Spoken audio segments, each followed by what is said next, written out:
Um, all right, well, Ian, I just want to talk to you a bit about what it's like for you on the touchline in a game like like last week when the game's kind of swaying this way and that. What's that like from your point of view as a manager? And you've got to kind of make those quick decisions, and you know the impact of those decisions, can have an immediate and big impact. It's more stressful when it's like that, but it's fun as well. Like there's always problems to solve in the game. So you see, like first half, we all expected something from Aldershot, probably sit deeper, um, maybe let us build up more from behind. But then they set a really good trap in the first line, but they left loads of space in the wide areas. So it's like, right, now we've got a new problem to solve. So then we try and solve it at half time. We change it. We put players where we think the space is, and then and then we open the game up. But it's constantly like every game changes minute to minute, and I think you've just got to be aware of what's going on. And obviously, every coach would like a smooth, easy victory, but very few times does that occur, and we have to be ready to be like that. So I enjoy it. I enjoy it. I guess that's the thing. No matter how much prep you do in the week about a game or about an opposition, within a few seconds or within a few minutes, a lot of that has to be forgotten, doesn't it? Because it becomes instant reaction to what's happening on the pitch.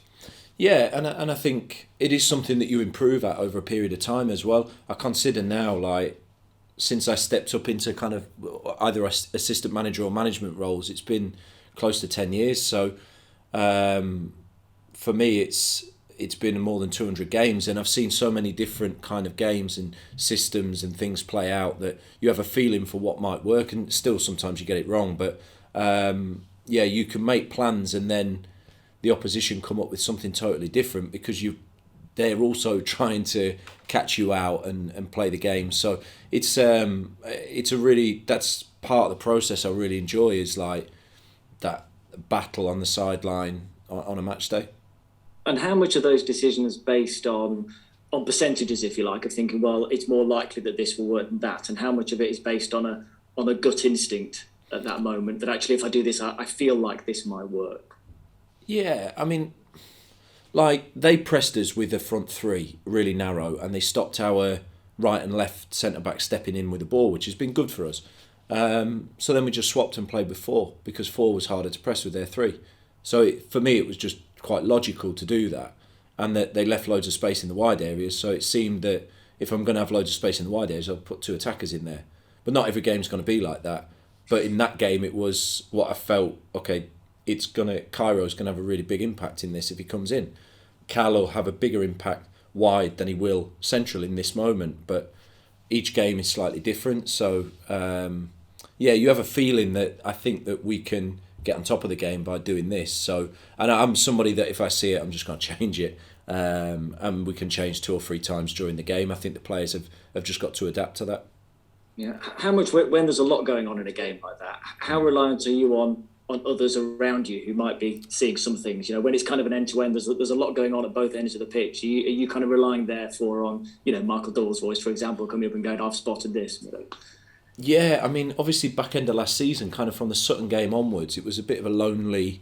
There was myself and I kind of bounced a bit off Jake Keane on the touchline, but a bit more lonely on the touchline. So it's quite nice to have Doyle is there, and we can discuss as the game's going on how it looks, what we think, and I'll say, what do you think if we switch to this? And so yeah, it's great to have that kind of person on the touchline that you can fire ideas. And obviously before the game, we work on a few like what ifs. What if they do this? What if we need to go and get a goal? What if we need to protect the lead? So we've got an idea of maybe some changes and things that we can do. What's it like from your point of view as a manager when you've just before half time, of course, they score? That might change what you were going to talk about already. Then right at the start of the second half, they score again and it changes again. And suddenly at the start of the second half, you find yourself 2-1 down when you were so close to going in at half time 1-0 up. How much at that point are you thinking about changing a lot, and how much do you kind of stick with what you've already kind of got in place? Sounds strange, but I'm not really, the decisions I was not sometimes not impacted by what the result is. I know it sounds strange, but I would have made that change if we were 1-0 up. I would have brought off a defender and put another attacker on if we were 1-0 up, just because I felt like we can gain more out of the game by doing this, regardless of what the score is. So when it went to 1-1, it was like, well, I'd already made that decision. I made the decision on about 35 minutes that we needed to change the shape at half time. So when we scored, I was like, well, I'm not going to let the goal that we just scored cloud what I actually think is going to work. So then I was just going to change anyway. So didn't really get too driven. But then as the game gets later and later on, if you're still chasing it, then the result kind of affects it, and you need to be driven by that. But I think I've set out goals that we need to be able to attack and score and create chances. So I just try to, if I feel like we need to gain more going forwards to be more of a threat, then yeah, regardless of the score, we can be winning 1-0, and I think we can still put more attackers on the pitch. Like, that's going to help us defensively as well. So yeah, sometimes the score affects it, and sometimes it like on Saturday going in at 1-1 or 1-0 didn't affect what I was going to change. Yeah. I'd like to ask you a bit about Cal Roberts as well, if I may. I mean, he scored a great goal at the weekend. Just shows the little bit of magic that he can create out of nothing. How great is it to see him back, and not just around the place, but in that sort of form and producing those little moments like that? Yeah, it's great. I mean, he had a fairly quiet first half, but I think we have to expect that teams are planning that Cal, Ruben, Woods, our biggest attacking threats, don't get much space, don't get much time on the ball. I think we'd be mad to think that teams will just open up and let Cal do what he wants. So it doesn't surprise me that, like, as the game goes on, the game opens up a little bit and then he gets stronger and stronger. But we know that he's got that quality that when we need a goal, and you see the goals, a really well-worked goal from defence into midfield, Cal, and then the connection with Ruben. So we've got a lot of players that are contributing in an attacking sense, I think. Dion had a good goal disallowed, and so did Jim. So really we could have scored 5 in this game and still kind of felt like there was more to give. So, and I think obviously some of the attacking players that we've got are adding to that, like Cal. Yeah. With Cal Roberts, obviously you left him out for a game as you had 2 games in 3 days. How conscious are you at the start of this season of easing him in a little bit gently and not rushing him? Yeah, I mean, just trying to protect him a little bit. It was a long while since he started the last game in the league. I think it was November when he came and started the opening game of the season. So we're very conscious about that, and conscious about not getting ahead of ourselves and making sure that he's building up. And I still don't think he's on his top form. I think he's playing really well, but I still think it's early days in the season and he's going to grow. But we are conscious, when the games come thick and fast, that we need to protect certain players. It's not only Cal, mainly players that are high explosive and adding a lot of high speed runs are typically ones that maybe you need to protect over a period of time. So we're conscious about that, but the medical team do a brilliant job, and we've got the players well prepared. What does it do for the team when you've got players not just like him, but like you say, effectively he scored 5 goals the other day. He scored 5 goals in the opening game of the season as well. What does that do for the whole team, for the defence as well, particularly maybe that at the other end you've got forward players who are capable of creating and scoring plenty of goals this season? Absolutely. I mean, that's our aim, is to be on the front foot and try and score goals. We know, I think normally teams that win the league may average around 1 goal per game conceded. That's fairly normal. So we know we're going to have to score quite a lot of goals if we want to have success. So we need to create a lot of chances in order to do that. And I think we have been doing that. I think it's great for the defence. And we feel like we can get goals every game, which is a good feeling to have. But we've worked extremely hard on that to ensure that we create the chances. But because we have quite open games, we put a lot of demands on the defenders as well. They have a lot of situations that they have to defend. But I think that's the balance that we have to find between creating a lot of chances and putting numbers forward and preventing the opposition. Great stuff. Thank you, Ian. Lee? Brilliant, thanks. Hi, Ian. I just wanted to know your tactical influences, really, because obviously the 3 at the back system has worked so well for you, but it's obviously something that we're seeing more and more of, and it's pretty prevalent, particularly in the top flights. And more top flight teams are playing it. A lot of teams in the National League are playing 3 at the back. Why do you think that is? And are you sort of tactically influenced by anyone sort of at the top end of the game? Not any one person. I would just watch a lot of football, really, and like different I respect all the different kind of ways of playing and styles because you have to come up against them. So not any one person, but I enjoy watching certainly I enjoy watching Leeds and the way that they attack. I know they get pumped a couple of times like opening game of the season, but they just play so bold and attacking and brave, and it's great to watch. But all of Bielsa's teams have always done that. But there's loads of good influences at the top end all around to see that level and what they're doing. So what was the other question? Tactical influences and why do you think we're seeing more of three at the back? Threes? Yeah. I don't know. I think it can be perceived in different ways. Some teams use it so they can have extra defenders. It's more of a back five, but you can see how aggressive we are with our wing backs. It's always a three. So for me, a back four, if your fullbacks are too cautious, you end up with one less attacking player. For me, to have back three with centre backs that are prepared to step in means we get loads more bodies forward. So for me, it's more of an attacking mindset to play with three rather than four.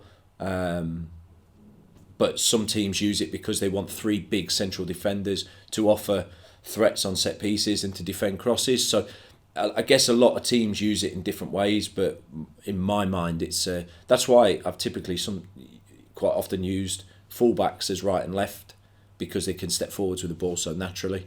So for me, it's a bit more of an attacking system, but everybody uses it different, I guess. It's interesting because obviously we spoke to you after the game on Saturday, and I think I spoke to you recently as well, and you said that you still feel there's more to come for this team. We haven't hit top gear. How excited are you by the team's potential? Yeah, hugely, and the fact that it's quite, I think we've kind of turned over a lot of players, and we've brought in quite a few younger players that are really hungry to learn and develop, and over a period of time, so we've tried to retain players on slightly longer deals so that we can work with this long term, and I think we're right at the start of that really. And so yeah, it's exciting to look at the potential of the squad and see where some of these players can get to, because I think some of them can go up some levels. Just on Weymouth then, what do you know about them? Because they've had not many would have predicted them to be up in the top half of the table given what happened last season, but they've surprised a few, haven't they? They have, and last two games, 7 goals, scoring 4 goals away at Solihull is definitely not easy. So they've got good attacking threats. I think the coach is good there. We spoke, I know we beat them 3-0 here, but even though we were really on top in that game, any moments that they got the opportunity to try to retain the ball and build attacks, and I thought they were good. I thought they were comfortable on the ball. So I think we know it's not a team that we can underestimate because they've been scoring a lot of goals. So they will offer some threats in there. But again, we feel like we're in a good place and we want to go down there and kind of, again, be on the front foot.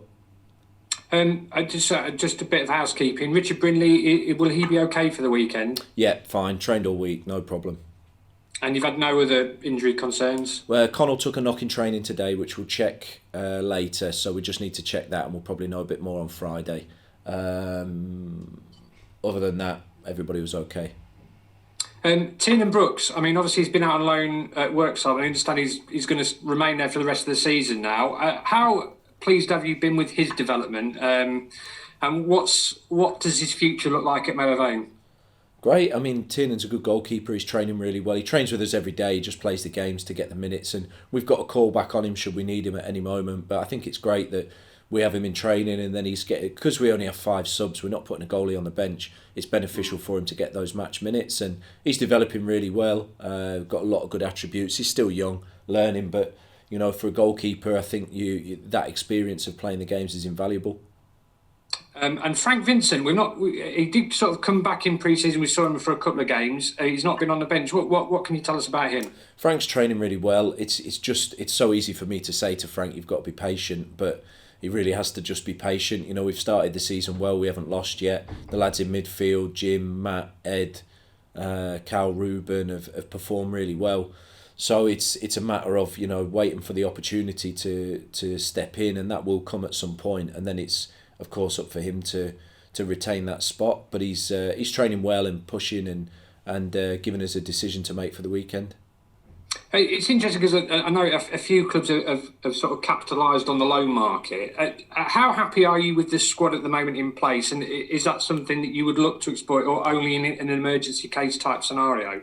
I think if we get 1 or 2 injuries, which can happen during the year, then it's you and I, we have a list of a lot of players that we like that are loan, and we got good relationship with clubs, so we could maybe take one. But the important thing for me is if we take a loan player, a young lad from a club in leagues above, that it works for them and it works for us. It's pointless me taking a player just to fill up the bench and him not get any minutes and feel frustrated, sit in the stands, not develop. Then we sever the relationship with the clubs above.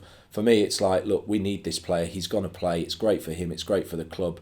So we wait for the right opportunity. Right now, we have a squad of 21. They're Notts County players. They're our assets. We're developing them. I think that's a great situation to be in, and we'll reach into the loan market if we feel it's necessary, or if we maybe go through a performance patch and we feel like somebody can add something, we'll go and do that.